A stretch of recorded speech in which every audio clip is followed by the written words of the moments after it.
en venir au cœur même de votre travail, de vos échanges, le travail que j'ai fait sur le handicap et l'avancée en âge me conduit à mettre en exergue un certain nombre de besoins et d'aspirations.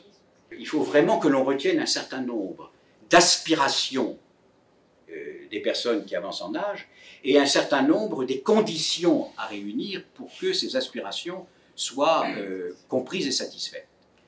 La première aspiration, c'est le maintien au domicile. C'est le maintien au domicile. La deuxième chose, ce que moi j'ai pu observer, c'est qu'au fond, l'avancée en âge, c'est une réalité contradictoire.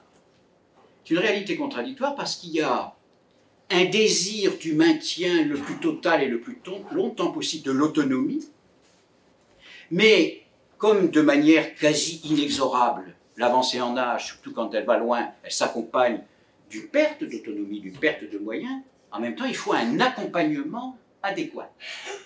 Donc, au fond, les deux piliers, c'est le lieu de vie habituel souhaité et l'accompagnement qui est un moyen de garder son autonomie, de se regarder encore comme étant autonome. Et au-delà d'être autonome, contributeur dans la société. On sent que dans la population des personnes âgées, il y a une volonté d'être identifié, reconnu, écouté. C'est logique. L'allongement de l'espérance de vie ne peut conduire qu'à cette situation. La société française a l'ardente obligation de rendre acceptable et vivable l'avancée en âge et ses conséquences. C'est une obligation, c'est un devoir. Il y a une cinquantaine d'années, on identifiait au sein de la société des populations qui partageaient les mêmes problèmes. Et on repérait des populations victimes d'exclusion pour telle ou telle raison. Et on leur apportait une réponse.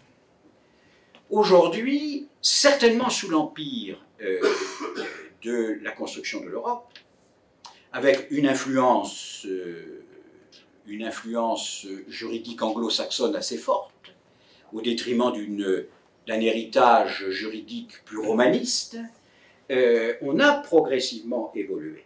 On a considéré que chaque individu avait des caractéristiques propres et que le droit devait apporter une réponse à ces caractéristiques propres. Et on est donc passé d'un concept dominant qui était celui d'exclusion à un concept dominant qui est celui de discrimination. C'est-à-dire il y a une individualisation de la réponse. Nos responsables politiques sont à la croisée des chemins de cet héritage et de cette évolution. Et il faut que stratégiquement, pour répondre aux besoins de la population qui avance en âge, on soit clair là-dessus. Je pense que la réalité est à la croisée des chemins des deux. Il y a des besoins individuels, mais à l'intérieur de catégories qui partagent des difficultés semblables. Je pense qu'il n'est plus opportun, que nous ayons un ministère qu'on appelle secrétaire d'État, ministère de l'Intérieur, dédié à telle catégorie de population, ou dédié à telle autre catégorie de population.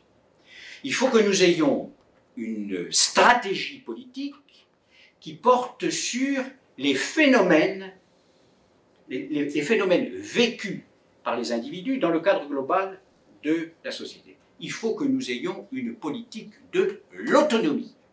Il y en a qui en perdent, ce sont les personnes âgées, il y en a qui en manquent, ce sont les personnes handicapées. Et ça, la société française le sent, mais elle ne l'avoue pas. La loi sur l'adaptation de la société française au vieillissement encourage la création par les départements de MDA, Maisons départementales de l'autonomie. Les conseils départementaux consultatifs des personnes handicapées sont devenus des conseils départementaux consultatifs de la citoyenneté et de l'autonomie. Il faut que nous ayons un ministère de plein pot de l'autonomie. Parce que c'est une aberration, cette sectorisation populationnelle. C'est très important parce qu'au fond, la question de l'avancée en âge et de l'autonomie peut nous inspirer une évolution de l'organisation politique gestionnaire du sujet. Et je forme, moi, des vœux pour que ce soit une des conclusions du chantier qui est lancé. Je pense qu'il faut être réaliste. Il est urgent de répondre à la problématique de l'avancée en âge. La politique est dépassée par l'évolution. Il faut vraiment qu'elle rattrape son retard. Mais en même temps, je suis confiant sur les réponses que l'on peut y apporter, parce qu'on a quand même beaucoup d'outils pour ça. Donc moi, je suis optimiste, mais il faut tenir. Et dans le contexte actuel, qui est un contexte troublé, il ne faut pas perdre de vue ce qu'il y a d'essentiel.